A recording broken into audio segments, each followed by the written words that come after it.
One of the most famous train robberies to happen in the waning days of the Wild West happened just east of here at Wilcox Station in 1899. This robbery was led by Butch Cassidy and the Wild Bunch, and it basically went like this. They flagged down the train, they boarded it, and they held a gun up to the window and said, "You're letting us in." And the guy wouldn't do it. He was a Union Pacific driver, and they didn't want to kill him because that wasn't really the MO of the Wild Bunch. So they placed dynamite at the front of the door, and they blew the door open, almost knocking him out. They slapped some sense into him, and they said, "Now you gotta unlock the safe, but first, you gotta take the final few train cars and just unhitch them. Go 2 miles down the road, and you'll unlock the safe."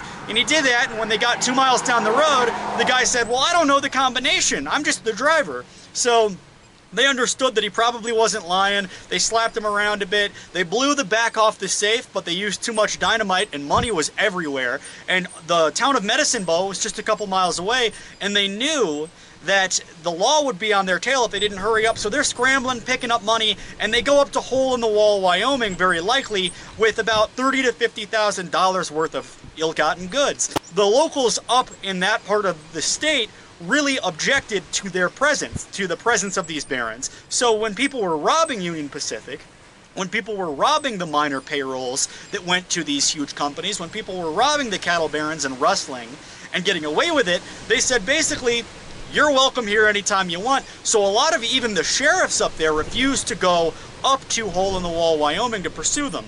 And nobody was ever convicted of the crime. So the locals in the museum tell me that kind of to identify the bills, it was like basically the dye that explodes, but it was unintentional. It was raspberry juice. So when they blew the safe, raspberry juice was all over the bills, and they went down to not Hole in the Wall, but Robber's Roost. And when these bills would turn up, if they had raspberry juice on them, they would kind of follow the trail and see who did it. And the legend is Butch Cassidy was reprieved by the governor of Wyoming, and the governor made him promise, "Don't rob any more trains." But apparently the legend says that Butch Cassidy stood by and watched after planning it. So he kept his word, but that's just local legend. Back in the day, this was a stop along the Union Pacific Railroad, which came through here in the 1860s. Then there were mine sites and fossil discoveries, which put this place on the map. So you can see places like the Virginia Hotel, which are actually fairly nice. Pretty good for a town with a population of 245. And just south of here is Laramie, Wyoming, kind of a population hub. And we're here to see the museum. And you can also see, I mentioned fossil discoveries. This whole monument is made of dinosaur bone because of Como Bluffs, which is just near here. And this is inside of the old museum. This specifically is a Union Pacific Railway. And this is where they would kind of weigh all of their goods before sending them off. If you look through this window here, the original Virginian Hotel is there. And the story with the Virginian is kind of a wealthy guy came out because he had depression after losing someone in his family, and they prescribed him to go out west, which was very popular back in those days. And he was actually so well educated, he was at Harvard University with Roosevelt, who was another guy. So you can see the sort of interconnectedness. I've just been talking about the Johnson County War. I've got a couple of other videos that focus more on that, but these are people who would go on to become presidents, they were barons in every sense of the word. And here's the sort of waiting area. After you went through here and you weighed your stuff and you took an inventory, you would come into here and basically just wait for your train to arrive. Here, that book, or the pamphlet I was talking about by the local historian, she donated this, which was on her property. It's the aviation routing beacon, because they would fly their planes out and they would want to get the mail there by morning, so it would light up at night. And over here, I'm going to do a video pretty soon on the Bone Wars, hopefully. But there's so many fossils here, and the Bone Wars actually happened out on Como Bluffs, which are maybe 5-10 miles south of town.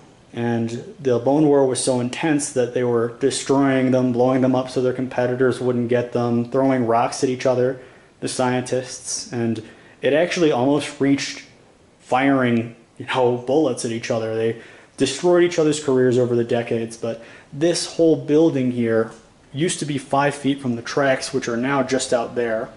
And apparently they switched from steam to diesel, and the diesel engines would go a whole lot faster, And this already shakes as the trains go by, so they were a little bit scared. They moved it back. These are, again, dinosaur bones, and donated by Jeanette Fisher, who was very, very helpful to the local community with their history. She lived here for her whole life, and her family still has a ranch here. This is sort of the waiting area. So you'd go through, this was kind of the area you'd get your tickets and kind of rendezvous after all of your stuff was inventoried. And you'd come over here and just read the paper, kind of sit around.